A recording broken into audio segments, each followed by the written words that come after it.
ಭಾಗದ ರೈತರು ಕೆರೆ ಕಟ್ಟೆಗಳು ತುಂಬಿಸಬೇಕು. ದನ ಕರುಗಳಿಗೆ ಕುಡಿಯಲಿಕ್ಕೆ ನೀರಿಲ್ಲ, ಮೇವಿಲ್ಲ, ರೈತರು ಭಾಳ ಸಂಕಷ್ಟದಲ್ಲಿದ್ದಾರೆ ಅನ್ನುವಂಥ ಒತ್ತಾಯವನ್ನು ಕೂಡ ಸರ್ಕಾರಕ್ಕೆ ಮಾಡಿದ ನಂತರ ಹೋರಾಟವನ್ನು ಮಾಡಿದ ನಂತರ ಒಂದು ಕಾವೇರಿ ನೀರಾವರಿ ನಿಗಮದ ಕಾರ್ಯಪಾಲಕ ಅಭಿಯಂತರಾದ ರಂಗಯ್ಯನವ್ರ ಜೊತೆ ಈ ವಿಚಾರವನ್ನು ಪ್ರಸ್ತಾಪ ಮಾಡಿದ್ವಿ. ಅವರು ಕೂಡ ಹಿರಿಯ ಅಧಿಕಾರಿಗಳ ಜೊತೆ ಚರ್ಚೆಯನ್ನು ಮಾಡಿದ್ರು. ನಾನು ಕೂಡ ನೀರಾವರಿ ಸಚಿವರಾದ ರಾಮಲಿಂಗಾರೆಡ್ಡಿಯವ್ರ ಜೊತೆ ದೂರವಾಣಿ ಮೂಲಕ ಚರ್ಚೆ ಮಾಡಿದೆ. ಅವರು ಮೊದಲು ಕಾಲುವೆಗಳಿಗೆ ನೀರು ಬಿಡಿಸ್ತೀವಿ, ನಂತರ ನಾಳೆ ಸಭೆ ನೋಡಿ ಮುಂದಿನ ನಿರ್ಧಾರ ತಗೋತೀವಿ ಅಂತ ಹೇಳಿದ್ದಾರೆ. ಅದರ ಪ್ರಕಾರ ಈಗ ನಮ್ಮ ಬಲದಂಡೆ ನಾಲೆಗೆ ನೀರಿನ ಮೊದಲನೇ ಹಂತದಲ್ಲಿ 500 ಕ್ಯೂಸೆಸ್ ಬಿಟ್ಟಿದ್ದಾರೆ.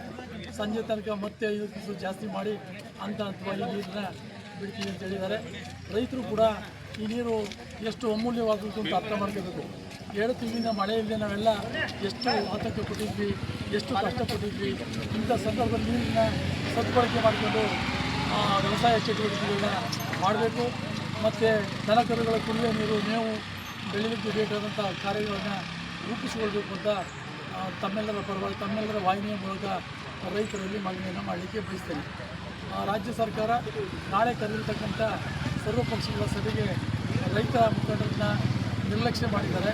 ರೈತ ಮುಖಂಡರಿಗೆ ನೈತಿಕವಾದಂಥ ಸಮಸ್ಯೆಗಳು ಗೊತ್ತಿರ್ತಕ್ಕಂಥ ವಿಚಾರ. ಆದರೆ ಸರ್ವಪಕ್ಷಗಳ ಸಭೆ ಅಂತೇಳಿ ನಾಟಕೀಯವಾಗಿ ರಾಜಕಾರಣದ ಸಭೆ ಮಾಡ್ತಕ್ಕಂಥದ್ದು ಸೂಕ್ತ ಅಲ್ಲ. ಅಚ್ಚುಕಟ್ಟು ಭಾಗದ ಕಾವೇರಿ ಅಚ್ಚುಕಟ್ಟು ಭಾಗದ ರೈತರ ಮುಖಂಡರು ಕೂಡ ಕರೆದಿದ್ದರೆ ಒಳ್ಳೆಯದಾಗ್ತಿತ್ತು. ಇನ್ನೂ ಅವ್ರಿಗೆ ಸಮಯಾವಕಾಶ ಇದೆ. ಮುಖ್ಯಮಂತ್ರಿಗಳು ಈ ಬಗ್ಗೆ ನಿರ್ಧಾರವನ್ನು ಕೈಗೊಂಡ್ರೆ ಭಾಳಷ್ಟು ವಿಚಾರಗಳನ್ನ ನಾವು ಹೇಳ್ಬೋದು. ಈಗ ನೋಡಿ, ಕಬಿನಿ ಜಲಾಶಯದ ಮುಂದೆ 2002ರಿಂದ ನಾವು ಹೋರಾಟ ಮಾಡ್ತಾಯಿದ್ದೀವಿ. ಇಲ್ಲಿ ಎಲ್ಲ ಮುಖ್ಯಮಂತ್ರಿಗಳು ಬಂದು ಬಾಗಿನ ಬಿಟ್ಟು ನೀರಿನ ಪೂಜೆ ಮಾಡ್ತಾರೆ. ಎಲ್ಲರೂ ಕೂಡ ಉದ್ಯಾನವನ ಮಾಡ್ತೀವಿ, ಆಕರ್ಷಣೀಯವಾಗಿ ಮಾಡ್ತೀವಿ ಅಂತ ಹೇಳ್ತಾರೆ. ಈ ಜಾಗದಲ್ಲಿ ಇವತ್ತವರೆಗೂ ಯಾರೂ ಉದ್ಯಾನವನ ಮಾಡಿಲ್ಲ. ಇವಾಗ ನಾವು ನೋಡಿದಾಗ ಅನ್ನಿಸ್ತು, ಎಲ್ಲ ಮುಖ್ಯಮಂತ್ರಿಗಳು ಬರೀ ಇದನ್ನೇ ಹೇಳೋಗ್ತಾರಲ್ಲ, ಏನಿದೆ ಅರ್ಥ ಅಂತ. ಈ ರೀತಿಯ ವಿಚಾರಗಳನ್ನ ಮಾತಾಡಲಿಕ್ಕೆ ಕೂಡ ಅವಕಾಶ ಆಗ್ತದೆ. ರೈತ ಮುಖಂಡರು ಕರಡಿ ಅನ್ನುವಂಥ ಅಭಿಪ್ರಾಯವನ್ನು ಹೇಳಿ ಇವತ್ತು ನಾನು ನೀರನ್ನು ಬಿಟ್ಟಿದ್ದಾರೆ.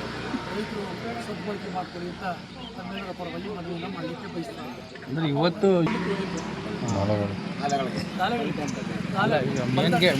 ಜಲಾಶಯ ಭರ್ತಿ ಆಗ್ತಾ ಇದೆ. 81 ಅಡಿ ಬಂದಿದೆ ಜಲಾಶಯಕ್ಕೆ ನೀರು. ಮತ್ತು ಈಗ ಸಂಜೆ ತನಕ 17,000 ಕ್ಯೂಸೆಸ್ ಬರ್ತಾ ಇದೆಯಂತೆ. ಸಂಜೆ ತನಕ 82 ಅಡಿ ಆಗ್ತದೆ. ನೀರಿನ ಇಟ್ಕೊಳ್ಳಿಕ್ಕೆ ಆಗಲ್ಲ, ಅದೊಂದು ಸಮಸ್ಯೆ ಇದೆ. ಆ ಹಿನ್ನೆಲೆಯಲ್ಲಿ ಮೊದಲು ನಮ್ಮ ಚಾನಲ್ಗೆ ಅಂತ ಒತ್ತಾಯ ಮಾಡಿದ್ರೆ ಮೊದಲೇ ನಮ್ಮ ಚಾನಲ್ಗೆ ಬಿಟ್ಟಿದ್ದಾರೆ. ಯಾಕೆಂದರೆ ಸರ್ಕಾರ ನೀರು ಕೊಡೋದಿಲ್ಲ, ಕೊಡ್ತೀವಿ ಅನ್ನೋದು ಪ್ರಕೃತಿ ಮುಂದೆ ಯಾರೂ ಚೆಲ್ಲಾಟ ಆಡೋಕ್ಕಾಗಲ್ಲ. 2 ತಿಂಗಳಿಂದ ಪ್ರಕೃತಿ ಮಳೆ ಬಂದಿದೆ, ಈ ಸಮಸ್ಯೆನೇ ಗೊತ್ತಿರಲಿಲ್ಲ. ಈ ಮಳೆ ಬಂದಿದೆ, ಹೆಚ್ಚುವರಿ ನೀರು ಬಂದಾಗ ಸರ್ಕಾರದ ಇಟ್ಕೊಳ್ಳೋಕ್ಕಾಗಲ್ಲ, ಬೆಳೆ ಬೆಳೀಬೇಕಾಗ್ತದೆ. ರೈತರು ಎಲ್ಲವನ್ನ ಲೆಕ್ಕಾಚಾರ ಇಟ್ಕೊಂಡು ಬೆಳೆ ಬೆಳೀತಕ್ಕಂಥ ಸೂಕ್ತ.